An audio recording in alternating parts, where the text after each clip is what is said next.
আসসালামু আলাইকুম। গত ইজতেমাতে আমাদের বান্টি গাজী ভাইয়ের একটা আমি ভিডিও দেখলাম, যেটা একটা হিন্দু মুসলিম সম্প্রীতির একটা খুবই ভালো বার্তা দিয়েছে। যার কারণে আমি অসংখ্য ধন্যবাদ জানাই যে বান্টি গাজী ভাইকে, যে এত সুন্দর একটা সম্প্রীতির বার্তা তুলে ধরার জন্য।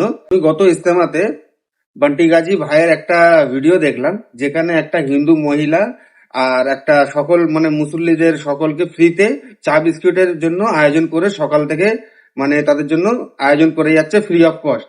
তো এটা একটা এত সুন্দর একটা সম্প্রীতির বার্তা তুলে ধরার জন্য বান্টি গাজী ভাইকে আমি মানে খুবই মন থেকে থ্যাংক ইউ জানাচ্ছি। খুবই ভালো কাজ করেছে এটা, কারণ এটাই আমাদের আসল বাংলা, এটাই আমাদের আসল ভারতবর্ষ। স্বাভাবিক, সুতরাং আমরা এর আগেও দেখেছি যখন রবীন্দ্রনগরে কিছু বিভাজন সৃষ্টিকারী দল এসেছিল, তো সেখানেও মোটামুটি মানে বাংলার মা বোনেরাই কিন্তু, এখানকার মা বোনেরা বা হিন্দু মা বোনেরাই কিন্তু রুখে দাঁড়িয়েছিল যে এখানে কোনো বিভাজনকারী কাজ, কোনো কথা চলবে না।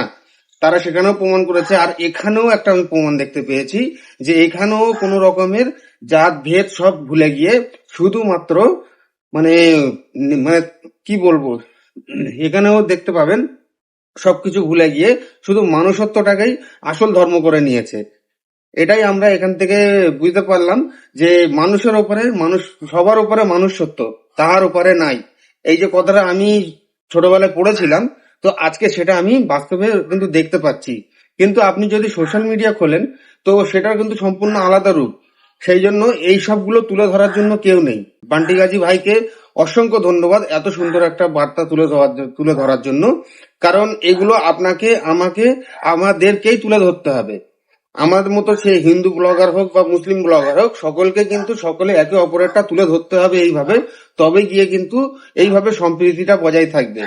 আর যে মা বোনেরা আমাদের এত সুন্দর একটা বার্তা দিয়েছেন, তারা যে এত সুন্দর মনোভাব নিয়ে এগিয়ে এসছেন আমাদের কাছে, তাদেরকেও আমি অসংখ্য ধন্যবাদ জানাচ্ছি যে আপনারাও এইভাবে আপনাদের মতো মনুষ্যত্ব বজায় রাখুন, আমরাও আমাদের মতো মনুষ্যত্ব বজায় রাখি। তাহলে আমরা কেন, পুরো ভারতবর্ষে কেন, গোটা পৃথিবীই সুন্দর, আমি এটা মনে করি।